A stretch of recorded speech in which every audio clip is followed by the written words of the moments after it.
Doctor YSR ఆరోగ్య విశ్వవిద్యాలయం ఇది 1986లో ఒక చట్టం ద్వారా ఆనాటి ప్రభుత్వం ఈ మెడికల్ కాలేజీని తీసుకొచ్చిన విషయం మనందరికీ తెలిసిందే.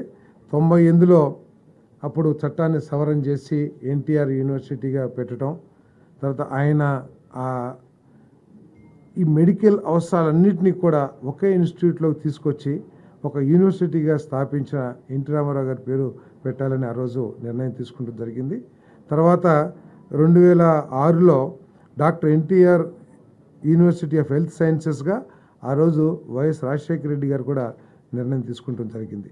కానీ దురదృష్టం, గత ప్రభుత్వం ఒక చట్టాన్ని తీసుకొచ్చి మరి ఆ పేరుని తీసేయటం జరిగింది. తీసేసి వైఎస్ఆర్ హెల్త్ యూనివర్సిటీగా పెట్టారు.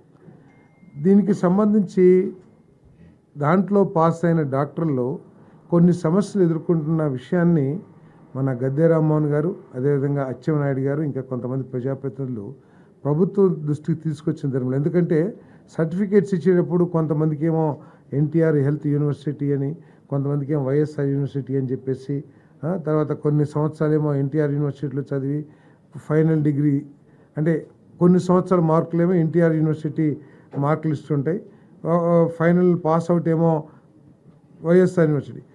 ఇవన్నీ కూడా సమస్యలు ఎదుర్కొంటున్నారనే ఉద్దేశంతో మరి తిరిగి ఆ యూనివర్సిటీకి డాక్టర్ ఎన్టీఆర్ యూనివర్సిటీగా పేరు పెట్టాలని చెప్పేసి మరి నిర్ణయం తీసుకుందని చెప్పేసి కూడా మనం చేస్తా ఉన్నాను.